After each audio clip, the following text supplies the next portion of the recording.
नमस्कार दोस्तों, YouTube revision series में आज हमारा केमिस्ट्री का लेक्चर नंबर 6 है। इस लेक्चर में हम केमिस्ट्री इन एवरीडे लाइफ और वैसे मिसलेनियस टॉपिक्स जो हमारे बीपीएससी के प्रीवियस ईयर क्वेश्चंस में पूछे गए हैं उनको हम सप्लीमेंट करेंगे एनसीईआरटी के फैक्ट से। आपको क्या करने की जरूरत है कि आप इस वीडियो को कंप्लीटली देखेंगे, उसके बाद आप प्रीवियस ईयर क्वेश्चंस को जरूर से एक रिवाइज करेंगे, क्योंकि ये जो है हमारा केमिस्ट्री का लास्ट लेक्चर होगा। इस लेक्चर के बाद आप इस पोजीशन में रहेंगे कि केमिस्ट्री के मोस्ट ऑफ द क्वेश्चंस को आप आसानी से सॉल्व कर सके। मोस्ट का मतलब 80 to 90% है, चाहे वो आप प्रीवियस ईयर क्वेश्चन को सॉल्व कर रहे हो या फिर आप आने वाले एग्जामिनेशन में आपको सवाल मिलेंगे, उससे आपको काफ़ी हेल्प मिल जाएगा। लेकिन ज़रूरत है कि आप इन लेक्चर्स को बार बार रिवाइज करिए। आप अपने मटेरियल्स को जो प्रीवियस ईयर क्वेश्चन के डिटेल एक्सप्लेनेशन है अगर आपके पास, तो उसको रिवाइज करिए, because that is going to help you a lot. तो आज का जो हमारा टॉपिक है केमिस्ट्री इन एवरीडे लाइफ, उसको हम स्टार्ट करेंगे सोप एंड डिटर्जेंट से। सोप एंड डिटर्जेंट से तो सोप और डिटर्जेंट से आपका वास्ता डेली बेसिस पे होता है, लेकिन आप उसको केमिकली समझने की कोशिश करेंगे। आज हम उसको केमिस्ट्री की दुनिया में सोप का क्या महत्व है वो समझने की कोशिश करेंगे। तो जो सोप होता है, सोप होता क्या है? सोप होता है sodium and potassium salt. Soap जो होते हैं वो सोडियम एंड पोटासियम साल्ट्स होते हैं। किसके? तो लॉन्ग चेन कार्बोक्सिलिक एसिड के, लॉन्ग चेन कार्बोक्सिलिक एसिड के सोडियम और पोटासियम साल्ट्स होते हैं सोप। सोप का फॉर्मेशन कैसे होता है, सोप किस रिएक्शन से बनता है, कौन कौन कंपोनेंट से बनता है, वो भी देखने की जरूरत है, वो भी समझने की जरूरत है। सोप जो बनता है, सोप के बनने के रिएक्शन को हम लोग बोलते हैं सैपोनिफिकेशन रिएक्शन। सैपोनिफिकेशन रिएक्शन, ये जो सैपोनिफिकेशन रिएक्शन होता है इसमें दो डिफरेंट कंपाउंड्स एक्ट करते हैं। पहला हो जाता है ईस्टर, दूसरा हो जाता है अल्कली। ईस्टर और अल्कली को जब हम रिएक्ट कराते हैं तो बनते हैं सॉल्ट और निकलता है ग्लिसरॉल। तो ये जो सॉल्ट निकलता है, this is nothing but soap that we are going to read in this lecture.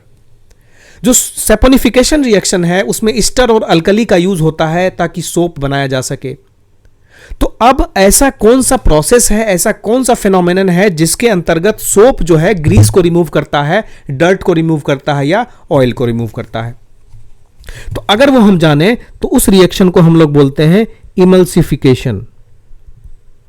ये जो इमल्सिफिकेशन एक प्रोसेस है, इस प्रोसेस के तहत क्या होता है, सोप जो है वो डर्ट या ग्रीस जो है उसको रिमूव करने का काम करता है। तो अगर डर्ट और ग्रीस को रिमूव करने का काम करेगा तो हम ये समझना चाहेंगे पहले कि डर्ट और ग्रीस में होता क्या है जिसको सोप रिमूव करता है। तो जो डर्ट और ग्रीस होते हैं, आप अगर देखेंगे तो they are very much oily in nature. अगर वो ऑयली इन नेचर है, इसका मतलब है कि वो वाटर में उसकी जो डिसॉल्व होने की प्रॉपर्टी है वो बिल्कुल भी नहीं होगी। तो जो डर्ट और ग्रीस कहां रहेगा? आपके कपड़ों पे रहेगा, आपके सामान पे रहेगा, जो आप धोना चाहते हैं उस पे रहेगा। तो वो जो डर्ट और ग्रीस है वो होता है ऑयली इन नेचर और होता है वाटर में इनसॉल्युबल, डिसॉल्व नहीं होता है वाटर में। जब वाटर में डिसॉल्व नहीं होता है तो वाटर के साथ हम इसको कैसे यूटिलाइज करें, हम इसको कैसे ऐसा फिनोमेनन बनाएं जिसके कारण हम क्या करें, वाटर को यूज करें इसको हटाने में। तो जो हमारे सोप होते हैं उसमें एक पिकुलियर कैरेक्टरिस्टिक होती है मिसल फॉर्मेशन का। मिसल फॉर्मेशन का आप पूछेंगे मिसल क्या होता है? तो मिसल जो होता है कुछ ऐसा स्ट्रक्चर होता है, कुछ ऐसा स्ट्रक्चर होता है उसमें दो एंड्स होते हैं। एक एंड जो होता है ये होता है आयनिक इन नेचर, जिस पे होते हैं चार्ज, और इस चार्ज होने के कारण, इस चार्ज के होने के कारण ये एंड जो होता है ये होता है hydrophilic in nature. Hydrophilic in nature ये एंड जो है, नेक्स्ट एंड जो है, डिफरेंट एंड जो है, ये एंड जो है ये नो चार्ज एंड नहीं रहता है, इसलिए ये जो होता है ये पानी के साथ फोबिया होता है। इसको आप बोलते हैं ना कि किसी चीज एग्जाम से फोबिया है, मतलब एग्जाम से डर है, आप उससे दूर भागते हैं। तो ये वाला एंड जो होता है, ये वाला एंड होता है हाइड्रोफोबिक एंड।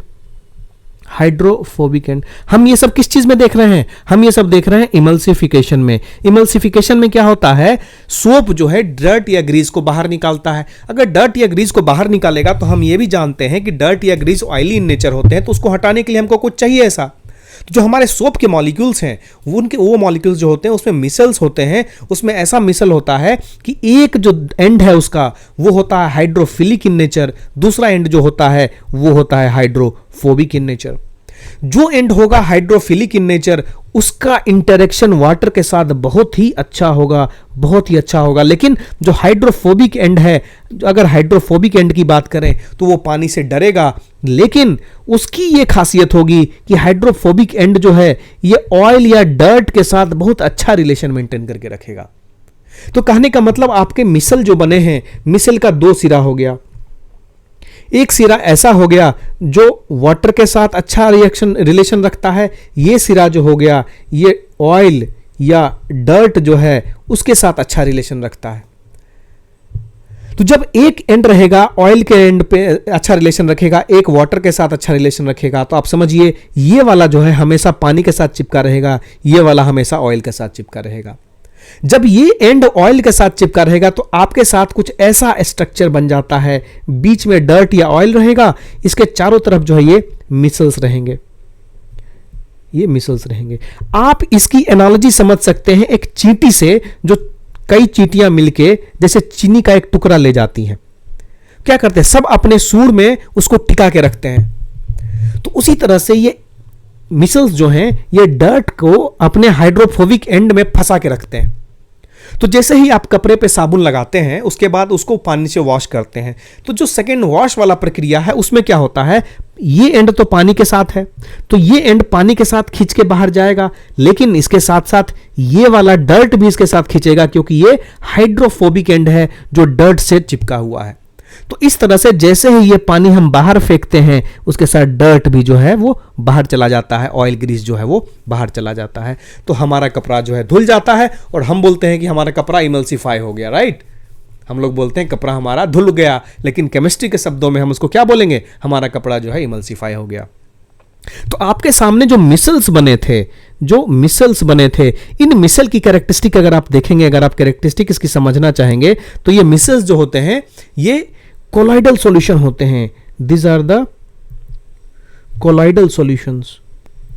कोलाइडल सॉल्यूशन से आप क्या समझते हैं कि वैसे सॉल्यूशंस जिनसे अगर लाइट पास कराओ तो लाइट जो क्या होते हैं, स्कैटर हो जाते हैं। डिटेल में हम आगे पढ़ेंगे। कोलाइडल सॉल्यूशन से अगर आप लाइट को पास कराते हैं तो वो स्कैटर हो जाता है, और मिसल की ये प्रॉपर्टी होती है कि वाटर को स्कैटर करता है। कोलाइडल की प्रॉपर्टी एक ये भी होती है कि उसके जो सॉल्यूशंस होते तो हिट्रोजीनस हैं लेकिन दिखते होमोजीनस की तरह है। कहने का मतलब कि जो सोप सॉल्यूशन होगा हमारा, जो सोप सॉल्यूशन होगा वो कैसा दिखेगा, वो क्लाउडी दिखेगा अपने आप को। तो इसके कारण जब भी हम इससे लाइट पास कराते हैं तो क्या होता है, लाइट स्कैटर हो जाता है। आप कभी कभी ये फील करते होंगे कि आप किसी कपड़े पे किसी चीज पे आप सोप लगाए जा रहे हैं और सोप में झाग जो है वो नहीं बन रहे हैं। तो अगर झाग नहीं बन रहे हैं, झाग मुश्किल से बन रहे हैं, तो उसमें क्या फॉर्मेशन होता है, एक इनसॉल्यूबल सब्सटेंस का फॉर्मेशन होता है। इनसॉल्यूबल सब्सटेंस का फॉर्मेशन होता है। इस इनसॉल्यूबल सब्सटेंस को हम लोग बोलते हैं स्कम। स्कम जो होता है, जिसको हिंदी में गाद भी बोलते हैं, इसका फॉर्मेशन हो जाता है। और यह फॉर्मेशन क्यों होता है, क्योंकि आपका जो पानी है उसमें ऑलरेडी कुछ साल्ट्स मिले हुए हैं, जिसके कारण उसको हम क्या बोलते हैं, हार्ड वाटर बोलते हैं। इस हार्ड वाटर में क्या होता है, कुछ सॉल्ट्स होते हैं कैल्शियम एंड मैग्नीशियम के। ये कैल्शियम और मैग्नीशियम के सॉल्ट्स जो हैं ये हिंडर करते हैं सोप को एक्ट करने से। क्यों भाई, तो सोप भी तो किसी चीज का साल्ट है ना। तो जो सोप किसी चीज का साल्ट है वो इस साल्ट को रिमूव करने में चला जाता है, उसका पहला यूज। इसके कारण क्या होता है कि वो गंदगी को तो नहीं हटा पाता और झाग भी नहीं बना पाता है। तो जो सॉल्ट और कैल्शियम एंड मैग्नीशियम है, पहली बार अगर सोप यूज करते हैं उस पे हार्ड वाटर में, तो क्या होता है, जो salt of calcium and magnesium है वो हट जाते हैं गाद बन के। जब गाद बन के हटते हैं तो दोबारा आप उसमें सोप लगाते हैं ताकि झाग बने, तो आप देखते हैं कि झाग जो है वो बन रहा है। तो इस केस में क्या होगा, साबुन का कंजम्पशन है वो हमारा बढ़ जाएगा। साबुन का कंजम्पशन बढ़ जाएगा। जब हमारा कंजम्पशन बढ़ जाता है, जब हमारा खर्च बढ़ जाता है, तो हम क्या कोशिश करते हैं? हम कोशिश करते हैं कि हमारे खर्च को मिनिमाइज किया जा सके। तो अगर हमारे खर्च को मिनिमाइज करना है लेकिन सोप का कंजम्पशन बढ़ रहा है, तो हम कुछ ऐसा केमिकल लाएंगे, कुछ ऐसा चीज लाएंगे जो सोप का जो पहला प्रोसेस है जिसमें वो कैल्शियम और मैग्नीशियम को हटाने में चला जाता है, वो चीज ना जाए। तो उसके लिए हमारे पास है डिटर्जेंट। उसके लिए हम यूज करते हैं डिटर्जेंट। डिटर्जेंट को हम लोग क्लींजिंग एजेंट भी बोलते हैं, क्लींजिंग एजेंट भी बोलते हैं, ये तो बखूबी आपको अच्छे से पता होगा। जो क्लींजिंग एजेंट है यानी कि जो डिटर्जेंट है, ये भी सॉल्ट होता है, लेकिन ये सॉल्ट थोड़ा डिफरेंट होता है। ये होता है sodium salt of sulphonic acid, sodium salt of sulphonic acid, या फिर अमोनियम सॉल्ट होता है। ये ammonium salt of ammonium salt of, ऐसा कह सकते हैं कि इसके साथ अगर आप क्लोराइड भी ले लें और ब्रोमाइड आयंस ले लें। तो जो डिटर्जेंट होते हैं वो क्लींजिंग एजेंट होते हैं, और आप मान के चलिए कि वो सोडियम साल्ट होते हैं किसके? सल्फोनिक एसिड के, या फिर अमोनियम साल्ट होंगे क्लोराइड या ब्रोमाइड आयन के साथ। तो इनका भी जो है, डिटर्जेंट का भी जो है वो लॉन्ग हाइड्रोकार्बन चेन होता है। इनका भी जो है ना वो लॉन्ग हाइड्रोकार्बन चेन होता है। इस लॉन्ग हाइड्रोकार्बन चेन के कारण क्या है, इनके जो चार्ज्ड एंड्स होते हैं, इनके जो चार्ज्ड एंड्स होते हैं वो इनसॉल्युबल प्रेसिपिटेट नहीं बनाते हैं, वो गाद नहीं बनाते हैं। किसके? कैल्शियम एंड मैग्नीशियम आयंस के।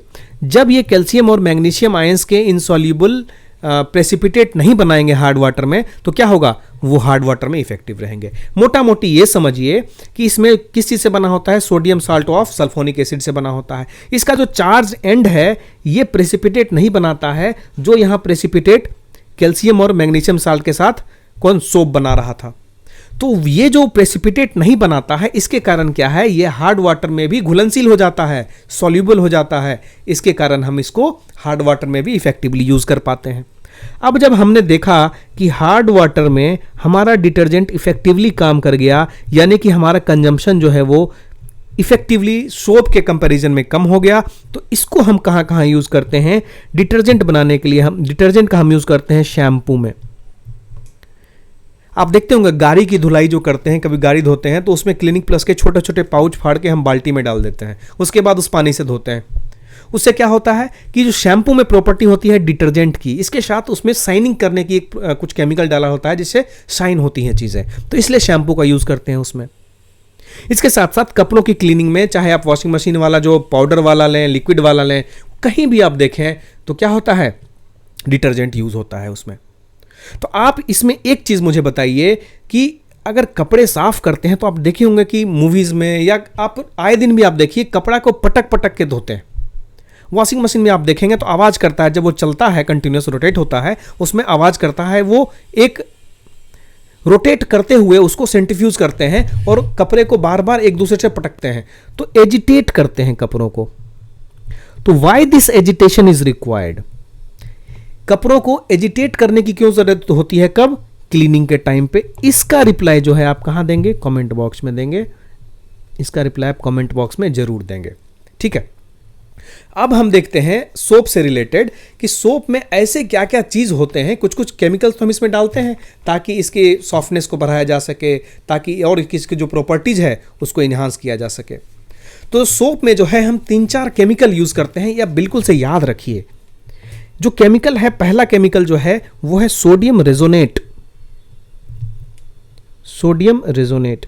सोडियम रेजोनेट हम क्यों यूज करते हैं? सोडियम रेजोनेट हम यूज करते हैं ताकि उसमें फोम बना सके, झाग बन सके। हम उसमें ग्लिसरॉल का यूज करते हैं, ग्लिसरॉल का यूज करते हैं ताकि जो सोप का इफेक्ट है वो स्मूथन किया जा सके। आप जब साबुन लगाते होंगे, लगाने के बाद देखिए आपका स्किन सॉफ्ट हो जाता है। वो सॉफ्ट किसके कारण होता है? वो सॉफ्ट होता है ग्लिसरॉल के कारण, ग्लिसरॉल के प्रेजेंस के कारण। कभी कभी कुछ लोगों को शिकायत होती है कि उनके स्किन पे रैसेज आ गए। रैसेज आ गए मतलब एक्ने हो गया। तो इस एक्ने को दूर करने के लिए एंटी एक्ने सब्सटेंस जो होता है वो कौन सा होता है? वो होता है सल्फर। कभी कभी हम सोप में सल्फर को भी ऐड करते हैं ताकि उसमें एंटी एक्ने प्रॉपर्टी आ सके, जिससे स्किन में रैसेस वाली समस्याएं जो हैं वो दूर की जा सके। इसमें हम कभी कभी सेप रिटेंशन के लिए, अब आप जो साबुन की टिकिया खरीदते हैं वो सपोज गोल है, कुछ दिन के बाद वो स्क्वायर में कन्वर्ट हो गया, तो उसके सेप को जो है रिटेन करने के लिए हम उसमें जो मटेरियल डालते हैं उसको हम बोलते हैं सोडियम सिलिकेट। हम सोडियम सिलिकेट डालते हैं किसके लिए? उसके शेप रिटेंशन के लिए, उसके शेप रिटेंशन के लिए। ठीक है, तो हमने ये समझ लिया कि सोप कैसे काम करता है, किस पे काम करता है, उसके अंदर क्या क्या चीजें हैं।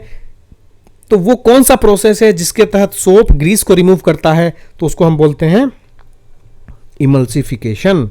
Emulsification is the phenomenon, emulsification is the process by which soap removes dirt और ग्रीस फ्रॉम एनी सब्सटेंस और क्लोथ।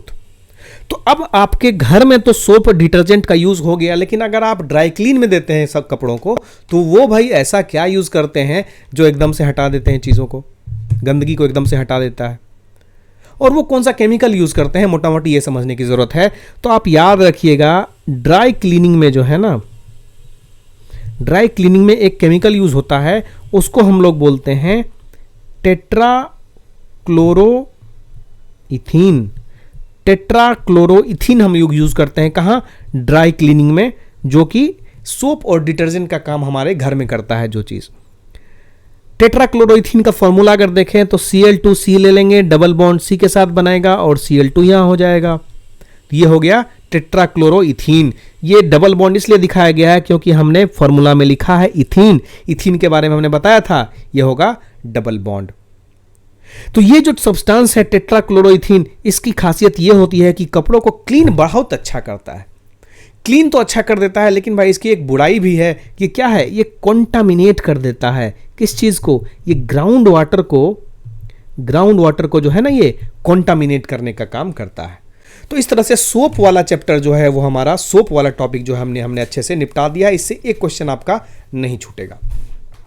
अब हम आते हैं, काफी इंपॉर्टेंट टॉपिक है ये, है हमारा सॉल्यूशन, मिक्सचर, ये सब जो चीजें हैं इसकी हम थोड़ी चर्चा करेंगे अभी। तो हम देखते हैं कि सॉल्यूशन क्या होता है। Solution is a homogeneous mixture. Solution क्या होता है? ये होमोजीनियस मिक्सचर होता है। किस चीज का? ऑफ 2 और मोर सब्सटेंसेस, 2 या 2 से ज्यादा सब्सटेंसेस का होमोजीनियस मिक्सचर जो होता है वो क्या होता है? वो सॉल्यूशन होता है। तो अगर आप सॉल्यूशन का एग्जांपल हमसे मांगेंगे तो आप देखिए ना, नींबू पानी जो लेमोनेड बनाते हैं आप, वो क्या है? सॉल्यूशन का एक एग्जांपल है। दूसरा एग्जांपल अगर आप देखिए तो होता है सोडा वाटर। सोडा वाटर भी जो बनता है वो क्या है? एक सॉल्यूशन है। तो सॉल्यूशन आप समझेंगे, अगर लेमोनेड देखें, सोडा वाटर देखें, तो इसकी एक सिमिलर कैरेक्टरिस्टिक क्या है कि उसमें एक चीज जो है वो लिक्विड है, यानी कि वो पानी में कुछ ना कुछ तो डाला हुआ है। तो आपके मन में आता होगा कि सॉल्यूशन की अगर बात होती है कि that will always be in liquid, तो ये बिल्कुल ही गलत है।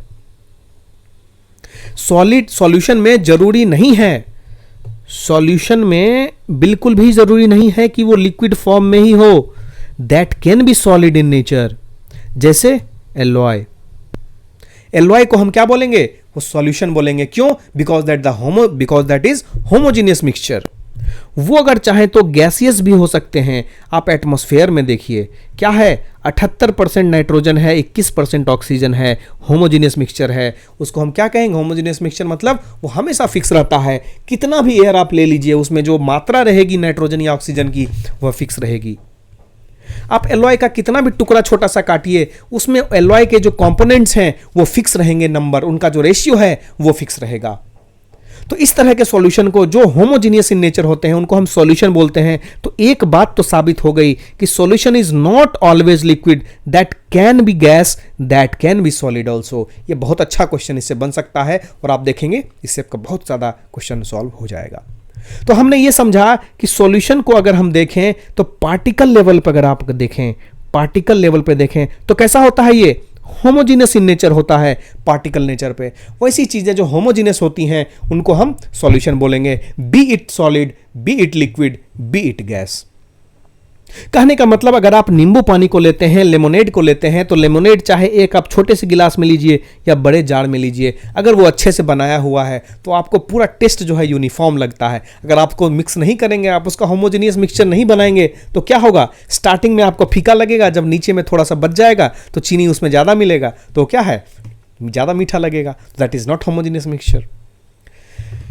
तो अब हम देखते हैं कि अगर आप शुगर इन वाटर लेते हैं, शुगर इन वाटर लेते हैं तो उसको हम क्या बोलेंगे, उसको हम बोलेंगे सॉलिड इन लिक्विड। क्यों भाई, तो जो हमारा लिक्विड है वो क्या है, वाटर है, शुगर है वो हमारा लिक्विड है, तो इसको हम बोलेंगे सॉलिड इन लिक्विड।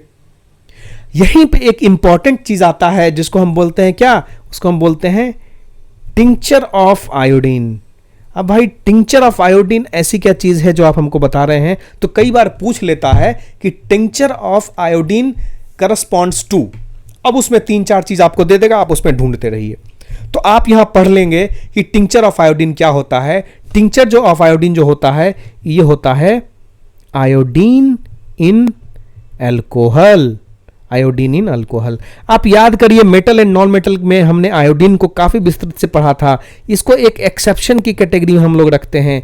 किस कैटेगरी में एक्सेप्शन रहता है ये, कि ये नॉन मेटल है, उसके बाद भी ये जो है शाइनी होता है। तो इसकी ऐसी कैरेक्टरिस्टिक कि नॉन मेटल होने के बाद भी जो शाइनी होता है, इसके कारण इसको एक्सेप्शन में रखते हैं हम नॉन मेटल में। तो जो टिंचर ऑफ आयोडीन है वो क्या होता है, आयोडीन को अगर अल्कोहल में लेते हैं तो उसको हम टिंचर ऑफ आयोडीन बोलेंगे। तो जो आयोडीन है इसको हम सॉलिड बोल देंगे, जो अल्कोहल है इसको हम क्या बोलेंगे, लिक्विड बोलेंगे।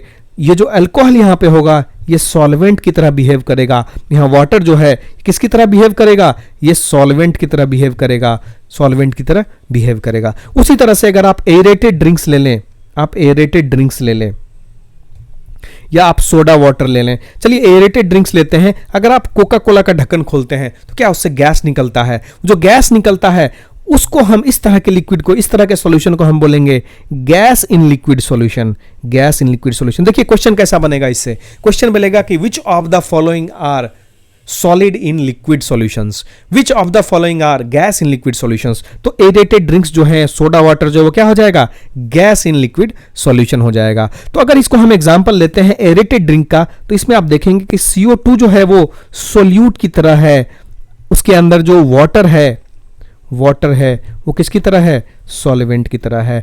अब इससे हमको यह समझना है कि सॉल्वेंट और सॉल्यूट क्या होता है। सॉल्वेंट ऐसा चीज जो ज्यादा क्वांटिटी में हो, जिसके अंदर हम सॉल्यूट को डालें ताकि हम क्या बना पाए, सॉल्यूशन बना पाए। जो लार्ज नंबर में होगा, लार्ज क्वांटिटी में होगा, वो एज अ सॉल्वेंट बिहेव करेगा। घुलन जो ऐसा चीज है जो दूसरे चीज को घोलने की क्षमता रखता हो, ठीक है, जैसे वाटर है, तो वाटर में क्या होगा, हम चीनी डाल रहे हैं, चीनी क्या है, सॉल्यूट है, ऐसा चीज जो सॉल्वेंट में जाके घुलेगा।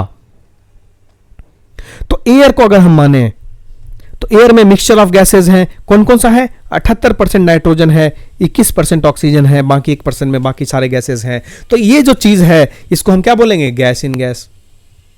तो इस तरह के चीजों को जो सॉल्यूशन है इनकी कुछ खास प्रॉपर्टी बन जाती है, इनके टाइप ऑफ जो इनका जैसे बनता है उसके कारण इनके कुछ प्रॉपर्टी हो जाती है। इन प्रॉपर्टीज के कारण आप देखेंगे इनको कैरेक्टराइज भी कर सकते हैं और परीक्षा में पूछे भी जाते हैं कि which of the following are characteristic of a suspension, which of the following are the characteristic of a colloid. आपको पूछ दिया तो आपको पता रहना चाहिए, तो पता लगाएंगे हम लोग। अभी देखिए जो सॉल्यूशन है उसके जो पार्टिकल्स होते हैं उनका साइज क्या होता है, 10⁻⁹ मीटर्स, यानी कि ये नैनोमीटर्स में होते हैं, ये नैनोमीटर्स में होते हैं। हम इसमें अगर लाइट पास कराएं, अगर हम इसमें लाइट पास कराएं तो क्या ये लाइट को स्कैटर करेंगे, can they scatter a beam of light, that is absolutely no, they will not scatter any beam of light. इनकी खासियत होती है कि जो पाथ ऑफ लाइट है that will not be visible, path of light will not be visible when light is passed through this।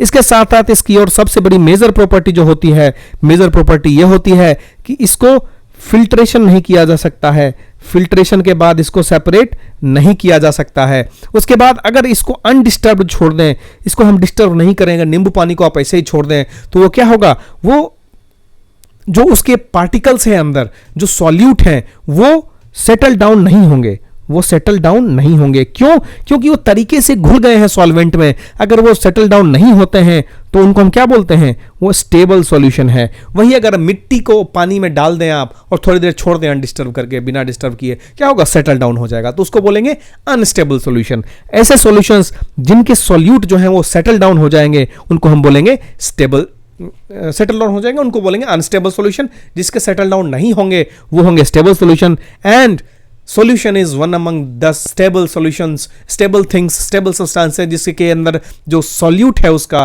वो settle down नहीं होता है undisturbed condition में। ठीक है, वंडरफुल। अब चलते हैं थोड़ा सा और आगे। अगला जो प्रॉपर्टी है हमारा, अगला जो चीजों को समझेंगे, जो अगला सब्सटेंस है हमारा वो है सस्पेंशन। सस्पेंशन, अगर हम सस्पेंशन को समझेंगे तो सस्पेंशन क्या होता है? ये एक नॉन होमोजेनस सिस्टम है। नॉन होमोजेनस सिस्टम, हम नॉन होमोजेनस सिस्टम को किस नाम से जानते हैं? इसको हम जानते हैं हिट्रोजेनस सिस्टम से। जो होमोजेनस नहीं है वो क्या होगा? हिट्रोजेनस हो जाएगा। लेकिन इसका जो सिस्टम होता है वो क्या होता है? सॉलिड किस में डिस्पर्स होता है? लिक्विड में डिस्पर्स होता है। सॉलिड जो है वो लिक्विड में डिस्पर्स होता है। अब चूंकि हमने इसको कह दिया है कि तुमको क्या हो? हिट्रोजेनस सिस्टम में हो, इसके कारण क्या होगा? इसके जो सॉल्यूट पार्टिकल्स होंगे, उनकी अलग कैरेक्टरिस्टिक होगी। उनकी कैरेक्टरिस्टिक क्या होगी? कि दे डू नॉट डिसॉल्व। वो क्या होंगे? डिसॉल्व नहीं होंगे। अगर डिसॉल्व नहीं होंगे तो उनकी एक खासियत होगी कि दे विल रिमेन सस्पेंडेड। वो डिसॉल्व नहीं होंगे, सस्पेंड होंगे। किसमें? पूरे मीडियम में, पूरे बल्क ऑफ द मीडियम है उसमें क्या है? सस्पेंड होंगे। अगर सस्पेंडेड हो जाते हैं, उसमें दिखते हैं आपको, तो क्या आप इसे मान सकते हैं कि they are visible in the naked I?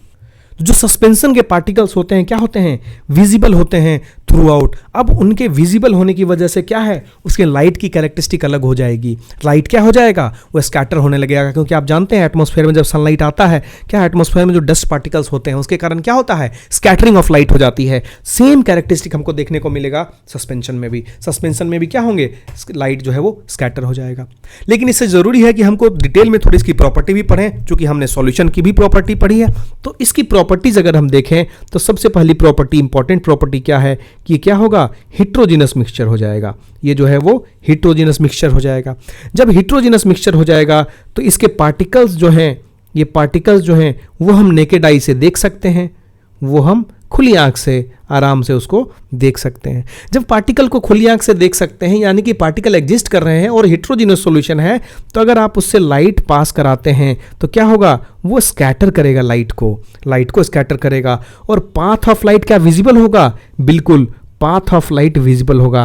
Path of light बोलने का क्या मतलब है? अब देखिए, सुबह जब सनराइज होता है तो अगर आपके घर में कोई छोटा सा वेंटिलेशन है, वहां से अगर सनरे आता है तो आप देखेंगे वहां से ट्रेवल होकर वॉल पे आया और वॉल पे सनलाइट आपको दिख रहा है। तो यहां जो ये जो रे ऑफ लाइट जा रहा है, इसमें कुछ बीच में डस्ट पार्टिकल्स होते हैं। वो डस्ट पार्टिकल्स क्या है? रिफ्लेक्ट होते हैं। वो रिफ्लेक्ट होते हैं, उससे हमको पता लगता है कि सूरज की रोशनी जा रही है, वो पाथ ऑफ लाइट है। वही पाथ ऑफ लाइट हमको यहां भी दिखेगा, क्योंकि यहां भी जो पार्टिकल्स है ना, वो नेकेड आई से आप देख सकते हैं। तो in short we can say that in suspension क्या होता है? पार्टिकल्स जो है वो दिखते हैं, विजिबल होते हैं, और वो क्या करते हैं? स्कैटर कर देते हैं किसी भी लाइट को अगर उससे पास कराया तो। अगर हम हिट्रोजिनस बोले इसको ये भी बोले कि पार्टिकल दिख जाते हैं, तो ये भी होगा कि अगर इसको हम अनडिस्टर्ब्ड छोड़ देते हैं कुछ देर के लिए,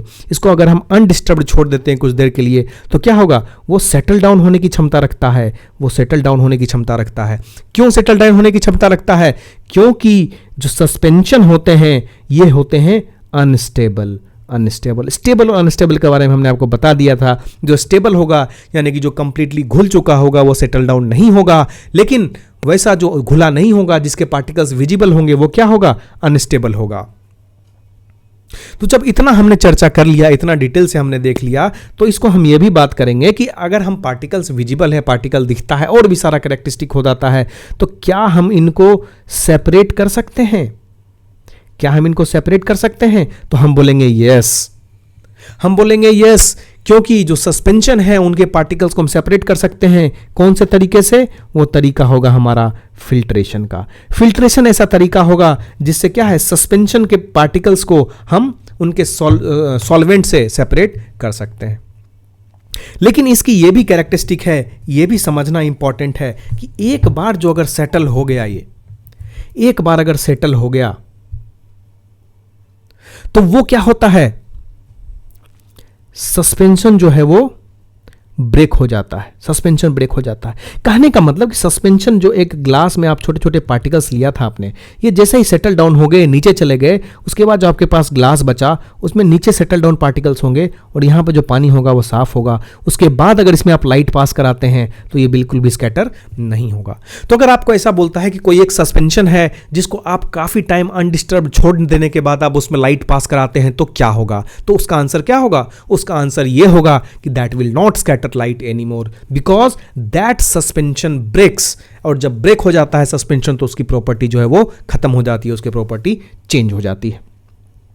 अगला चीज हम देखेंगे, अगला जो हमारा ये है सब्सटेंस है, जो टाइप ऑफ सॉल्यूशन है वो है कोलॉइडल सॉल्यूशन, वो है कोलॉइडल सॉल्यूशन।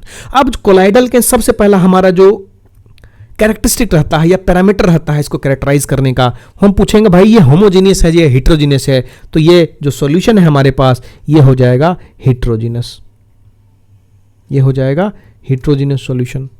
जब ये हेट्रोजीनियस सॉल्यूशन हो जाएगा तो हम ये भी बता सकते हैं इसमें कि इसमें जो पार्ट्स हैं वो फिजिकली डिस्टिंक्ट पार्ट हैं और इसका कंपोजिशन जो है वो नॉन यूनिफॉर्म कंपोजिशन है, यूनिफॉर्म कंपोजिशन नहीं है। इसको हम क्या बोलते हैं, नॉन होमोजीनियस बोलते हैं, क्योंकि ये हम ऑलरेडी डिक्लेयर कर चुके हैं कि ये क्या होते हैं, हेट्रोजीनियस सॉल्यूशन होते हैं। सर्टेन केस में ऐसा भी होता है कि कुछ कोलॉइडल सॉल्यूशंस जो होते हैं क्या होते हैं, वो यूनिफॉर्मली स्प्रेड होते हैं, यूनिफॉर्मली स्प्रेड होते हैं सर्टेन कोलॉइडल सॉल्यूशंस में। तो अगर यूनिफॉर्मली स्प्रेड होते हैं और हम ये भी बोल रहे हैं कि ये हेट्रोजीनियस सॉल्यूशन है, तो हमको भाई ये सीधा सीधा बताओ कि इसमें सॉल्यूशन में और सस्पेंशन में क्या डिफरेंस है। ठीक है, तो आपको ये समझना पड़ेगा, आपको ये समझना पड़ेगा कि जो कोलाइड सॉल्यूशन होते हैं इनके जो पार्टिकल्स होते हैं ये सस्पेंशन से तो छोटे होते हैं, लेकिन जो प्योर सॉल्यूशन है उससे इसके पार्टिकल बड़े होते हैं। तो ये बीच वाला चीज हो जाता है कि सस्पेंशन से इसका पार्टिकल छोटा होगा लेकिन सॉल्यूशन से बड़ा होगा। तो ये जो है इसकी कैरेक्टरिस्टिक होगा कि ये दिखेंगे होमोजीनस लेकिन होंगे असल में ये हेट्रोजीनस, राइट। कोलाइडल सॉल्यूशन जो है दिखेंगे होमोजीनस लेकिन होंगे ये हेट्रोजीनस। तो इसको अगर हम लाइट पास कराएं तो क्या होगा, तो हम पार्टिकल्स को देखते हैं कि we can't see them but when we pass a light through it, it scatters the beam of light, it scatters the beam of light.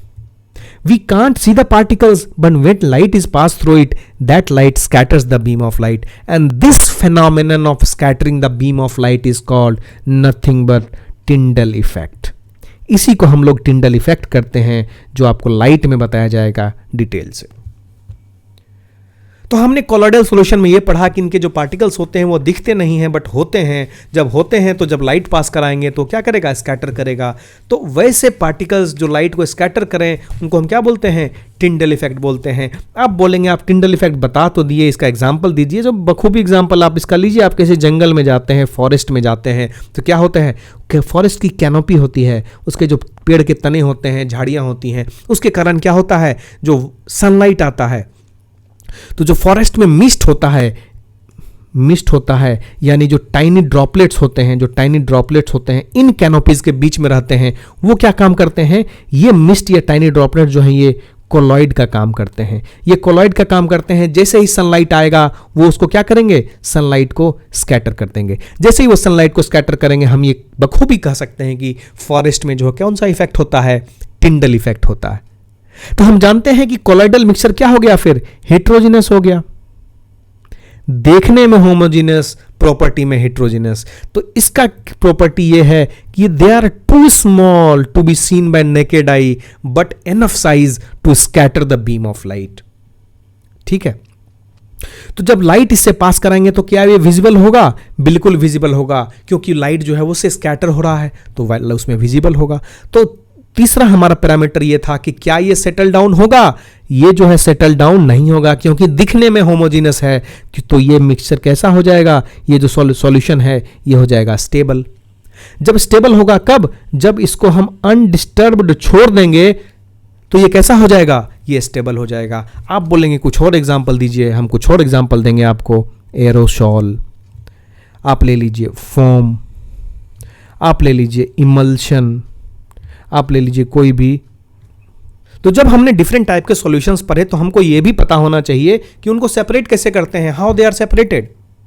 तो आपके पास अगर मिक्सचर है, आपके पास अगर मिक्सचर है तो आप क्या करते हैं? उनको सेपरेट करते हैं इंडिविजुअल पार्टिकल्स को। इंडिविजुअल पार्टिकल्स को आप आसानी से सेपरेट कर पाते हैं। तो जो हेट्रोजीनस मिक्सचर होते हैं उनको तो आप आसानी से इंडिविजुअल पार्टिकल को सेपरेट कर पा रहे हैं सिंपल फिजिकल मेथड से, जैसे हैंड पिकिंग हो गया, हाथ से ही साफ कर दिए, या सीविंग कर दिए। कैसे जब गेहूं को काट के लाते हैं तो कैसे उसको सेपरेट करते हैं उसके रॉ मटेरियल से, तो वो वाला चीज़ हम कर सकते हैं क्योंकि वो हेट्रोजीनस मिक्सचर है। लेकिन वही अगर आप ऐसा मिक्सचर ले लें जैसे डाई है, जैसे डाई है, डाई को आप कैसे सेपरेट करेंगे? डाई में क्या होता है? डाई में कलर होता है, किसके साथ? वाटर के साथ। जब कलर होता है वाटर के साथ, आप क्या करेंगे? इस डाई को हीट करेंगे। जैसे ही आप हीट करेंगे तो वाटर सूख जाएगा, जो कलर है वो एज अ प्रेसिपिटेट बच जाएगा। जो प्रेसिपिटेट बचेगा उसको हम क्या बोलेंगे? यही प्रोसीजर जो है इसको हम बोलेंगे कि एवापोरेशन से हमने क्या किया? एवापोरेशन से हमने सेपरेट कर दिया डाई को कलर से। फिर अगर हम बात करते हैं कि मिल्क में आप क्रीम कैसे सेपरेट करेंगे, मिल्क क्रीम को कैसे सेपरेट करेंगे, इसका कहने का मतलब है कि बाजार में आप जाते हैं तो आपको फुल क्रीम दूध मिलता होगा, टोन्ड मिल्क मिलता होगा, डबल टोन्ड मिल्क मिलता होगा। इसके साथ साथ आप देखेंगे पनीर मिलेगा, बटर मिलेगा। ये पनीर बटर कहाँ से बना रहे हैं? ये पनीर बटर बना रहे हैं टोन्ड मिल्क से या डबल टोन्ड से। तो टोन्ड मिल्क से फिर हमको क्रीम सेपरेट करना है, तब तो पनीर या दूसरा कोई डेयरी प्रोडक्ट्स बना पाएंगे। तो वो जो सेपरेशन का काम है, वो सेपरेशन का काम का जो प्रोसेस है, फिनोमेनन है, उसको बोलते हैं सेंट्रीफ्यूगेशन। सेंट्रीफ्यूगेशन ऐसा प्रोसेस है जिससे क्रीम और मिल्क को सेपरेट किया जाता है। सेंट्रीफ्यूगेशन प्रोसेस में क्या होता है कि जो डेंसर पार्टिकल्स होते हैं, जो डेंसर पार्टिकल्स होते हैं वो क्या होते हैं? They generally settles down. Denser particles जैसे ही सेटल डाउन होते हैं और लाइटर पार्टिकल जो कहां होते हैं वो टॉप में रहते हैं। तो इस तरह से जो मिल्क को निकाल लिया गया और क्रीम उसमें बच जाएगा। हम इसका यूज सेंट्रीफ्यूगेशन का और कहां करते हैं? सेंट्रीफ्यूगेशन का यूज करते हैं हम डायग्नोस्टिक लैब में, जहां आप टेस्ट कराते हैं। अब चाहे ब्लड टेस्ट कराएं, यूरिन टेस्ट कराएं, उसमें भी जो है वो सेंट्रीफ्यूगेशन प्रोसेस का यूज करते हैं। सबसे बढ़िया एग्जांपल जो है अपने घर का वॉशिंग मशीन है। वॉशिंग मशीन है, वॉशिंग मशीन में जो कपड़ा सुखाया जाता है, वेट क्लॉथ है, जो इसके बाद साफ करने के बाद जो उसमें ड्राई करते हैं, कैसे ड्राई करते हैं? स्क्वीज आउट, उसको सेंट्रीफ्यूगेशन मेथड से ही किया जाता है। तो हमने ये देखा था कि अभी इसमें हम लोग सेंट्रीफ्यूगेशन और एवापोरेशन से दो डिफरेंट जो सब्सटेंसेस हैं आपस में घुले हुए थे उसको सेपरेट हमने किया। घुले हुए थे या मिले हुए थे तो हमने उसको सेपरेट किया। अगर हमारे पास दो इमिसिबल लिक्विड्स आते हैं, इमिसिबल लिक्विड्स आते हैं, इमिसिबल लिक्विड्स का मतलब होता है जो घुलनशील नहीं है, जो घुले हुए नहीं है, उनको हम कैसे सेपरेट करेंगे? जैसे केरोसिन एंड वाटर। केरोसिन और वाटर को आप कैसे सेपरेट करेंगे? तो आप जब भी इमिसिबल लिक्विड को सेपरेट करना हो तो उनके डेंसिटी डिफरेंस से उनको सेटल आउट करते हैं। इसका उपयोग कहां होता है? इसका उपयोग होता है आयरन ओर के एक्सट्रैक्शन में। इसका उपयोग होता है जब लाइटर जो स्लैग होता है, उसका जो स्लैग होता है वो रिमूव कर दिया जाता है और नीचे जो बचता है मोल्टेन मेटल, उसको ब्लास्ट फर्नेस के नीचे से क्या है, एक नाली बना के निकाल दी जाती है और ऊपर उसका स्लैग बनता है, उसको बाहर निकाल दिया जाता है दूसरे पर्पस के लिए। ठीक है, अब हम आते हैं salt and camphor. Salt and camphor को आप कैसे सेपरेट करेंगे? साल्ट मतलब नमक, कैम्फर मतलब कपूर। इन दोनों के मिक्सचर को अगर हम बना दें कैम्फर को चूर दें और साल्ट को रखें और दोनों को हम मिक्स कर दें, तो आप उनको कैसे सेपरेट करेंगे? तो आप इनको सेपरेट कर सकते हैं। कैम्फर की प्रॉपर्टी होती है, क्या होती है? इसकी सब्लिमेशन प्रॉपर्टी होती है, सब्लिमेशन हो जाता है इसका। कहने का मतलब कि जैसे हम इसको हीट करते हैं तो कैम्फर किस में कन्वर्ट हो जाता है?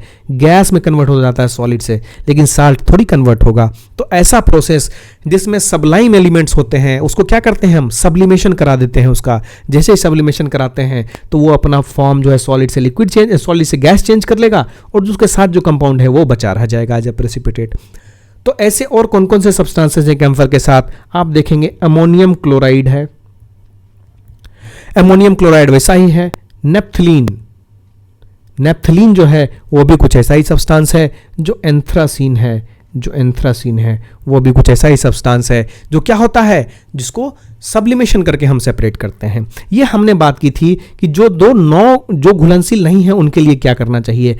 अब ऐसे दो सब्सटेंसेस जो क्या हैं? जो घुलनशील हैं, यानी कि जो मिसिबल सॉल्यूशंस हैं या जो मिसिबल लिक्विड्स हैं, जो मिसिबल लिक्विड्स हैं उनको कैसे सेपरेट करते हैं? जैसे एसीटोन एंड वाटर लेते हैं।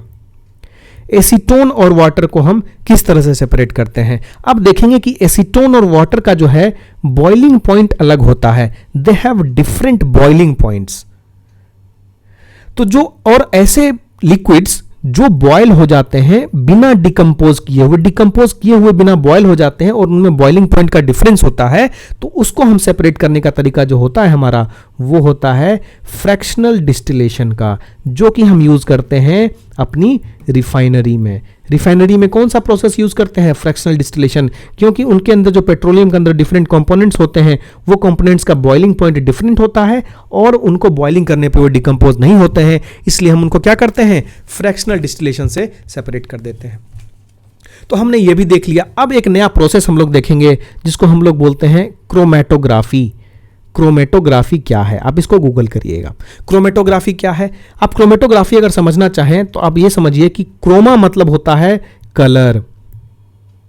तो process of separation of components of a mixture, ऐसे कंपोनेंट्स जो सेम सॉल्वेंट में डिसॉल्व हो जाते हैं, जो क्या होते हैं? सेम सॉल्वेंट में डिसॉल्व हो जाते हैं, वैसे सॉल्यूट को अगर हमको सेपरेट करना है तो हम यूज करते हैं क्रोमेटोग्राफी। ठीक है, इसको हम कलर से रिलेट करते हैं। दूसरा एक मेथड होता है, उस मेथड को हम लोग बोलते हैं क्रिस्टलाइजेशन। क्रिस्टलाइजेशन, क्रिस्टलाइजेशन भी एक ऐसा फिनोमिनन होता है, ऐसा मेथड होता है जिससे हम सॉलिड्स को प्यूरिफाई करते हैं। जैसे आपको नमक मिलता है, आपने नमक सत्याग्रह पढ़ा होगा, उसमें जो नमक बनाया गया था, उस नमक में जो समुद्र किनारे बनाया जाएगा उसको कंज्यूम करेंगे तब तो हमारा हेल्थ बिगड़ जाएगा ना। तो उसको क्या करते हैं हम लोग? सेपरेट करते हैं। तो उसको जो सेपरेट करेंगे हम, उसका जो तरीका होगा सेपरेट करने का, उसमें हम क्रिस्टलाइजेशन मेथड यूज करते हैं। तो जो process that separates a pure solid, that separates the pure solid, किससे? in the form of crystals, crystal के फॉर्म में प्योर सॉलिड जो है सेपरेट होगा, उसको हम क्या कहते हैं? उसको हम क्रिस्टलाइजेशन बोलते हैं। ये क्रिस्टलाइजेशन प्रोसेस जो है किसमें यूज होता है जनरली? उसमें जनरली यूज होता है साल्ट में, जिसमें क्या होता है? प्योर सॉलिड को हम इम्प्योर सॉलिड से सेपरेट करते हैं। तो हमने इतना देख लिया। अगला जो थीम है, अगला जो टॉपिक है जो काफी पूछा जाता है, वो ये पूछा जाता है कि आपके जो कंपोनेंट है, सपोज आपके पास नेचुरल गैस है, आपके पास जो नेचुरल गैस है उसको अगर आप लिक्विफाई करते हैं, अगर लिक्विफाई करते हैं तो क्या बनाते हैं? उससे एलपीजी बनाते हैं। आपको पूछेगा एलपीजी में क्या क्या रहता है, तो आप ये बोलेंगे कि भाई साहब एलपीजी में जो मेन कंपोनेंट होता है वो होता है ब्यूटेन। अगर आपको पूछे what are the components of butane, तो सिर्फ ऑफ एलपीजी, तो सिर्फ ब्यूटेन नहीं लिखेंगे, इसके साथ और क्या क्या लिखेंगे? इसके साथ लिखेंगे प्रोपेन भी होता है इसमें और इथेन भी होता है इसमें। लेकिन अगर आपको पूछे कि what is the main component, तो आप इसमें क्या बोलेंगे? आप उसमें ब्यूटेन ही बोलेंगे। अगर आपको बोलेगा व्हाट आर द कंपोनेंट्स, तो उसमें अलग अलग कंपोनेंट में ब्यूटेन भी आएगा, प्रोपेन भी आएगा और इथेन भी आएगा। तो इसके साथ और कुछ होता है क्या? इसके साथ एक और चीज़ ऐड करते हैं हमको इसमें, इसके ओडोर के लिए, इसके स्मेल के लिए ऐड करते हैं। उसको हम क्या बोलते हैं? उसको हम लोग बोलते हैं इथाइल मरकेप्टेन। इथाइल मरकैप्टन से क्या होता है, स्मेल प्रोड्यूस होता है, यानी कि अगर एलपीजी गैस लीक करेगा तो क्या होगा, डेंजरस हो सकता है। आप अगर गलती से माचिस जला दिए तो धुआं धुआं हो जाएगा फिर। तो उसको बचाने के लिए क्या करते हैं हम लोग, इथाइल मरकैप्टन डालते हैं, ताकि जैसे ही गैस लीकेज हो तो आपको स्मेल से पता लग जाए कि जो गैस लीक हो रही है, ब्यूटेन जो है लीक हो रही है। ब्यूटेन का अपना स्मेल नहीं होता है, we add impurity in it, we add different compound in it to make it detectable by odour. तो अगर आप ब्यूटेन को समझेंगे तो ब्यूटेन का फॉर्मूला क्या होता है, ब्यूटेन का फॉर्मूला होता है C4H10। इसको कहाँ यूज़ करते हैं हम लोग, इसको और भी जगह यूज़ करते हैं, जैसे हम अपने गैस लाइटर जो है हमारा उसमें यूज़ करें, हमारा रेफ्रिजरेंट है उसमें यूज़ किए। तो आप बोलेंगे सिर्फ मीथेन और सिर्फ आप ब्यूटेन और प्रोपेन और इथेन की बात करें, हमारा मीथेन कहाँ गया, तो चलो हम मीथेन की बात कर लेते हैं, आपकी बात समझ लेते हैं, हम मीथेन की बात करते हैं। तो मीथेन की अगर बात करें तो मीथेन कहाँ कहाँ पाया जाता है, मीथेन कहाँ होता है मेजॉरिटी में, कहाँ सबसे ज़्यादा पाया जाता है, तो आप देखेंगे कि बायोगैस में, सीएनजी में और नेचुरल गैस में क्या पाया जाता है, मीथेन होता है प्राइमरीली में। तो सीएनजी जो होता है, सीएनजी आपको क्या बोलते हैं, आप सीएनजी को बोलते हैं ग्रीन फ्यूल। आप ग्रीन फ्यूल तो बोलते ही हैं, इसके साथ साथ और भी कुछ इसकी कैरेक्टरिस्टिक होती है, जैसे ये होता है नेचुरल गैस। जब होता है नेचुरल गैस तो इसको हम क्या करते हैं, नेचुरल गैस को हाई प्रेशर पे हम कंप्रेस कर देते हैं, इसलिए उसको बोलते हैं कंप्रेस्ड नेचुरल गैस।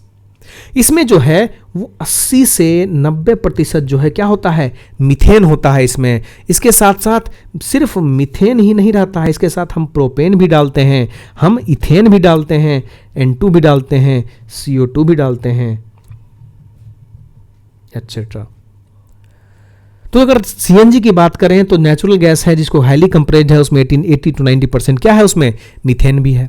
तो क्या आप बायोगैस को भूल सकते हैं, बिल्कुल आप बायोगैस को नहीं भूल सकते हैं, क्योंकि इसमें भी जो है 75% मीथेन ही होता है बायोगैस में। अगर 75% मीथेन होता है तो हम बायोगैस को यूज़ क्यों नहीं करते हैं, हम बिल्कुल यूज़ करते हैं। सबसे अच्छी प्रॉपर्टी जो उसकी होती है कि इसमें स्मोक बिल्कुल भी नहीं आता है, इसमें रेसिड्यू जो है जलाने के बाद कुछ इसमें कचरा बचता नहीं है, और इसकी जो हीटिंग कैपेसिटी होती है, हीटिंग कैपेसिटी की बात करें तो काफ़ी हाई होती है, यानी कि इसकी एफिशिएंसी काफ़ी ज़्यादा होती है, इसकी कैलोरीफिक वैल्यू भी काफ़ी ज़्यादा होती है। तो अब जब हम गैसेस की चर्चा कर रहे हैं तो अब हम गैसेस लेते हैं इसमें ग्रीन हाउस। अगर हम ग्रीन हाउस गैस ले लेते हैं तो सबसे पहले आपको समझना होगा कि ग्रीन हाउस इफेक्ट क्या होता है। ग्रीन हाउस इफेक्ट ऐसा फिनोमिनन होता है कि जो अर्थ का सरफेस है, जो अर्थ का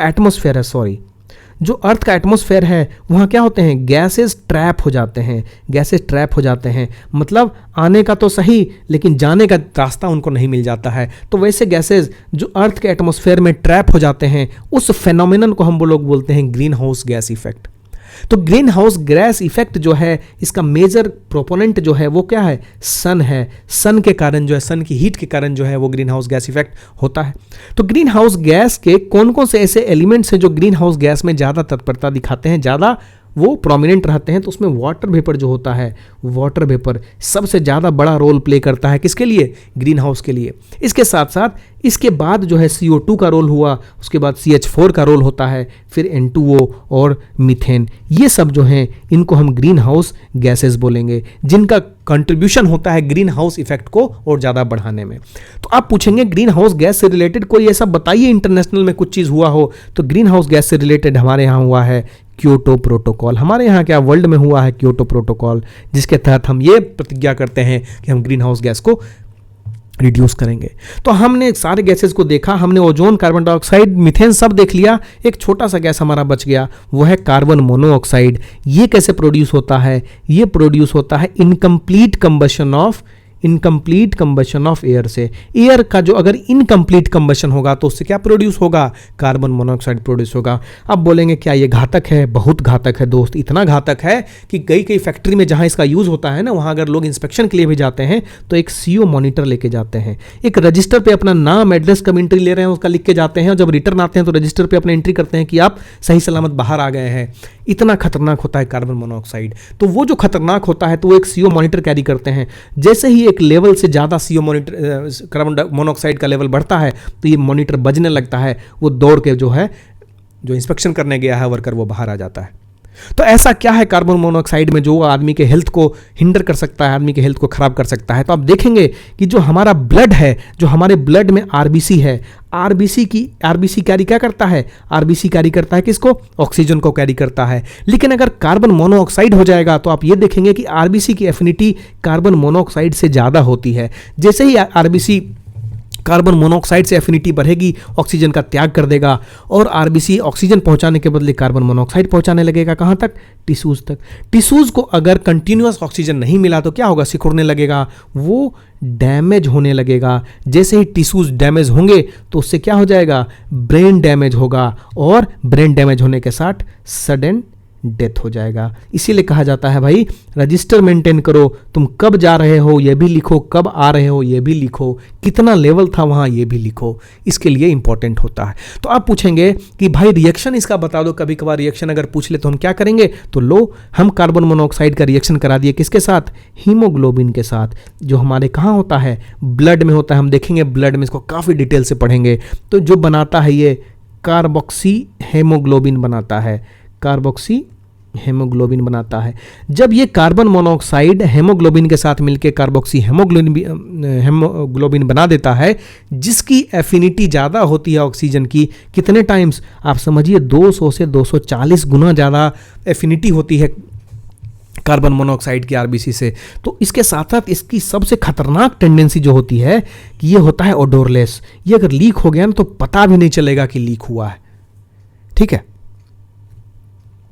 अब इसको पूछेंगे कि इसका सोर्स कहाँ होता है। इसके सोर्स होते हैं एक तो फैक्ट्रीज हो गए जहाँ इसका इस्तेमाल होता है, उसके बाद ऑटोमोबाइल हैं जहाँ पे कंप्लीट कंबशन ऑफ एयर नहीं हो रहा है, जहाँ पे कंप्लीट कंबशन ऑफ फ्यूल नहीं हो रहा है, वहाँ पे 100% कार्बन मोनोऑक्साइड प्रोड्यूस होगा। आप चाहे कोयला की बात करें, चाहे फायरवुड की बात करें, वहाँ भी क्या प्रोड्यूस होगा? वहाँ भी कार्बन मोनोऑक्साइड प्रोड्यूस होगा। अगर कार्बन मोनोऑक्साइड प्रोड्यूस होता है तो हो जाता है वो खतरनाक। इसलिए आप ये चेष्टा करें कि कंप्लीट फ्यूल जो है उसको कंप्लीट जलने दें। ठीक है, धुआं जो होता है उसमें कार्बन मोनोऑक्साइड होता ही होता है। आप ज़्यादा देर बैठ के देखिए धुएं में क्या होता है, आपका मन मिचलाने लगेगा, आपको लगेगा कि आराम करें जाके, आपका दिमाग फॉगी हो जाएगा। ठीक है, तो यही कार्बन मोनोऑक्साइड के कारण होता है। अब कार्बन मोनोऑक्साइड की बात हमने कर ली, तो अब देखते हैं एक वनस्पति की बात करते हैं। हम वनस्पति की बात करते हैं। वनस्पति क्या होता है? ये वही वनस्पति है जिसको अपने घर में डालडा बोलते हैं, जिसको वनस्पति घी भी बोलते हैं। ये कैसे प्रोड्यूस होता है? ये प्रोड्यूस होता है हाइड्रोजिनेशन से। हाइड्रोजिनेशन से आप याद रखिएगा, वनस्पति घी जो एक प्रोसेस से प्रोड्यूस होता है, कौन सा प्रोसेस है? हाइड्रोजिनेशन प्रोसेस है। हाइड्रोजिनेशन प्रोसेस जो होता है वो क्या होता है? उसमें निकल को कैटलिस्ट यूज करते हैं, निकल एज कैटलिस्ट यूज करते हैं। कौन से प्रोसेस में? हाइड्रोजिनेशन में। उसमें एडिबल फैट बन जाता है, एडिबल फैट बन जाता है, जिसको हम क्या बोलते हैं? वनस्पति घी बोलते हैं। अब हमको बताइए ऐसा सब्सटेंस जो अल्कोहलिक बिवरेज बनाने के काम आता है, जो अल्कोहलिक बिवरेजेस हैं, अल्कोहलिक बिवरेजेस हैं, उनको बनाने में कौन सा चीज़ काम आता है? तो अल्कोहलिक बिवरेजेस को बनाने में हम देखें तो ईस्ट का यूज़ होता है। ईस्ट जो होता है, ईस्ट का मेजर फंक्शन क्या होता है? फर्मेंटेशन होता है। ईस्ट जो है वो फर्मेंटेशन करता है। फर्मेंटेशन किसका करेगा? जो शुगर एंड स्टार्च होता है, शुगर एंड स्टार्च को कन्वर्ट करता है किसमें? कार्बन मोनोऑक्साइड और अल्कोहल में। कार्बन मोनोऑक्साइड तो रिलीज हो जाएगा, बच जाएगा अल्कोहल जो कि कंज्यूम होता है और बिहार में बैन है। तो अगर अल्कोहल बन गया है और कोई गाड़ी चला रहा है ड्राइवर, तो उसको पकड़ना भी जरूरी है, क्योंकि drink and drive is very dangerous. तो अल्कोहल है, इसको कोई ड्राइवर पी लिया और उसको चलाने लगा, तो रास्ते पे खड़े हैं दरोगा जी, वो क्या करेंगे? उसको पकड़ेंगे, उसके मुंह में एक मशीन डालेंगे, वो बोलेंगे तुम एक्सहेल करो, फूको इसमें। जैसे ही वो फूकेगा तो फूकने से क्या होगा कि दरोगा जी को पता लग जाएगा कि उसने शराब पी है। तो वो कैसे पता लगाते हैं? तो इस टेस्ट को हम लोग क्या बोलते हैं? इस टेस्ट को हम लोग बोलते हैं ब्रेथ एनालाइजर टेस्ट। ये ब्रेथ एनालाइजर टेस्ट जो होता है, ये एक तरीका होता है कि कोई ड्रिंक एंड ड्राइव अगर कर रहा हो, या कोई भी आदमी हो जिसको ये पता लगाना है कि कितना पिया है और क्या वो पिया है और कितना पिया है, दोनों चीज़ से पता लगा सकता है। अब आप पूछेंगे कि ब्रेथ एनालाइजर टेस्ट में ऐसा कौन सा केमिकल होता है जो कि हेल्प करता है ये आइडेंटिफाई करने में? तो आप याद रखेंगे कि ब्रेथ एनालाइजर टेस्ट मशीन जो होता है उसमें होता है पोटासियम डाइक्रोमेट, पोटासियम डाइक्रोमेट। इसके साथ साथ इसमें होता है सल्फ्यूरिक एसिड और सिल्वर नाइट्रेट। सिल्वर नाइट्रेट, बहुत खतरनाक चीजें होती हैं उसमें। पोटासियम डाइक्रोमेट है, सल्फ्यूरिक एसिड है और सिल्वर नाइट्रेट है। तो जो पोटासियम डाइक्रोमेट है इसका फॉर्मूला देखेंगे आप K2Cr2O7 होता है। इसका कलर जो है वो रेडिश ऑरेंज कलर का होता है। जैसे ही इसमें फूंक मारेगा ड्राइवर, जो कि अभी ईस्ट से जो फर्मेंट हुआ है अल्कोहल उसको पी के आया है, तो क्या होगा, जैसे ही वो फूंक मारेगा उसमें उसका कलर जो है रेडिश ऑरेंज से चेंज होके ग्रीन हो जाएगा और दरोगा जी को एक ग्रीन सिग्नल मिल जाएगा कि भैया इस पे चालान काटिए क्योंकि इसने शराब पी है। तो हम क्या यूज करते हैं इसमें, potassium dichromate plus sulphuric acid plus silver nitrate. You have to mind this. अब हम एक और फेनोमेनल बात करेंगे रबर की। रबर अगर देखेंगे, रबर से रिलेटेड एक जो फेनोमेनन है, एक जो प्रोसेस है, वह है वल्केनाइजेशन। आप इसको पढ़ लीजिएगा याद से उल्टा के, ठीक है। वल्केनाइजेशन आप जरूर से पढ़िए। इसमें क्या करते हैं हम, रॉ रबर जो मिलता है हमारा, जो हमारे पास रॉ रबर होता है उसके अंदर हम सल्फर ऐड करते हैं, क्यों ऐड करते हैं ये आप कमेंट बॉक्स में हमको बताइए। उसके बाद क्या बनाता है, ये क्रॉस लिंक्ड पॉलीमर बनाता है, और जो क्रॉस लिंक्ड पॉलीमर बनाता है, जो रबर हमको मिलता है काफ़ी स्टीफन रबर होता है, काफ़ी अच्छा होता है और उसकी फिजिकल प्रॉपर्टी जो है वो इन्हांस हो जाती है। तो ये जो बन रहा है कंपाउंड, जो बन रहा है उसको हम क्या बोलते हैं, उसको पॉलीमर्स बोलते हैं। पॉलीमर्स क्या होते हैं, पॉलीमर्स ऐसे सब्सटेंसेज होते हैं जो कॉम्प्लेक्स कंपाउंड्स बोलेंगे उसको हम, इनको बोलेंगे कि ये कॉम्प्लेक्स कंपाउंड्स होते हैं, जिसका फॉर्मेशन कैसे होता है, छोटे छोटे मोनोमर्स जो होते हैं इनके एडिशन से, इनके कंबाइन होने से पॉलीमर्स होता है। और ये जो रिएक्शन होता है जिसके तहत मोनोमर्स कंबाइन होते हैं उसको हम क्या बोलते हैं, उसको बोलते हैं पॉलीमराइजेशन रिएक्शन, थोड़ा बहुत पॉलीमराइजेशन रिएक्शन हम देखते हैं, एक दो मोनोमर एक दो पॉलीमर हम देखते हैं जो कि इंपॉर्टेंट हो सकता है। जैसे पॉलीप्रोपीन से क्या बनता है, प्रोपीन बनता है। ये सब मोस्ट अकरिंग क्वेश्चंस है। पॉलीस्टाइरीन अगर लेते हैं आप, पॉलीस्टाइरीन से प्रोपीन से पॉलीस्टाइरीन बनेगा, ये जो है पॉलीमर है, ये मोनोमर है। स्टाइरीन क्या चीज बनाएगा, पॉलीस्टाइरीन बनाएगा। वहीं अगर आप फॉर्मल्डिहाइड ले लें या फिनॉल ले लें, ये क्या बनाएगा, बेकेलाइट बनाएगा। बेकेलाइट अगर बनाता है तो इसका यूज हो जाएगा कहां पे, इलेक्ट्रिक स्विच के हैंडल में। आप देखिए बटन दबाते हैं, जब स्विच दबाते हैं तो उसका जो स्विच का क्वालिटी होता है बेकेलाइट क्वालिटी होता है, जिससे आपको शॉक नहीं लगता है, ठीक है। तो ये सब जो है वो मोनोमर्स हैं। अगर आपको डिटेल में पढ़ना है तो आप पेज नंबर 200 तर्कस बुक में खोलिए, इसमें पूरा लिस्ट दिया हुआ है कौन से मोनोमर हैं, कौन से पॉलीमर हैं, आप उससे रिवाइज कर लीजिए। हम यहाँ मोस्ट अकरिंग जो है वो देख लेते हैं। तो बेकेलाइट हमने देख लिया। अब हम लोग देखते हैं कि पॉलीएमाइड मोनोमर जो है, पॉलीएमाइड क्या बनाता है, केवलर बनाता है। केवलर का यूज कहाँ होता है, बुलेट प्रूफ जैकेट्स बनाने में केवलर का यूज होता है। अब हम देखें कि आइसोप्रीन एक मोनोमर है, उससे क्या बनता है, आइसोप्रीन से बनता है नेचुरल रबर। याद रखिएगा कि नेचुरल रबर का मोनोमर क्या है, नेचुरल रबर का मोनोमर जो है वो है आइसोप्रीन। उसके बाद और इंपॉर्टेंट जो है हमारे पास टेफ्लन होता है, टेफ्लन कोटिंग की जाती है हमारे बर्तनों में, ठीक है। तो किस चीज से बना होता है, उसका मोनोमर क्या होता है, उसका मोनोमर होता है टेट्राफ्लोरोइथाइलिन जो है वो क्या बनाता है, टेफ्लन बनाता है। तो इस तरह से दोस्तों हमने जो है जो मेजर एरियाज हैं केमिस्ट्री के, जहाँ से क्वेश्चन पूछे जाते हैं, जहाँ से काफ़ी ज़्यादा और काफ़ी फ्रीक्वेंट क्वेश्चन पूछे जाते हैं, वो सारे एरियाज हमने कवर कर लिए हैं। I expect you to at least read previous year question detailed manner में। सबके जो भी प्रीवियस ईयर क्वेश्चन आपको दिखे उसका जो टॉपिक है उसको आप एनसीईआरटी में एक बार जरूर पढ़ लीजिए, फिर काफ़ी समय है पढ़ने का। और मैं ये भी कह दे रहा हूँ कि जो क्वेश्चन साइंस में आएंगे that will not be trivial in nature now. सारे क्वेश्चन एनसीईआरटी से to the point ditto sentence उठा के दिए जा रहे हैं। आप ये गौर करिएगा टीआरई के एग्जाम को देख के। और ये भी वादा है कि जो हिस्ट्री के टॉपिक्स हैं वो भी ट्रिवियल टॉपिक्स नहीं रहने वाले हैं, उसमें भी एक लेवल ऊंचाई पे आएगा क्वेश्चन। वो हम देखेंगे कैसा आएगा। हम लोग जो आपको बता रहे हैं उसको अगर आप फॉलो करते हैं तो आप अच्छे लेवल पे आप क्वेश्चंस को सॉल्व करते जाएंगे। तो आई एक्सपेक्ट कि आप केमिस्ट्री के प्रीवियस ईयर क्वेश्चन को जरूर सॉल्व करेंगे, उनके डिटेल एक्सप्लेनेशन जरूर पढ़ेंगे। और जब एग्जाम दे के आएँ तो इसी वीडियो के नीचे आप जरूर कमेंट करिएगा, जो हमारे 6 वीडियो आए हैं केमिस्ट्री के, कि कितने क्वेश्चन आपके फंसे हैं, क्या ये इसेंशियल रहा, क्या ये आपको हेल्पफुल रहा। और अभी भी अगर आपको रिविजन में हेल्पफुल कर रहा है तो यू मस्ट कमेंट बिलो, ठीक है। तो हम मिलते हैं अब अगले सब्जेक्ट में। धन्यवाद।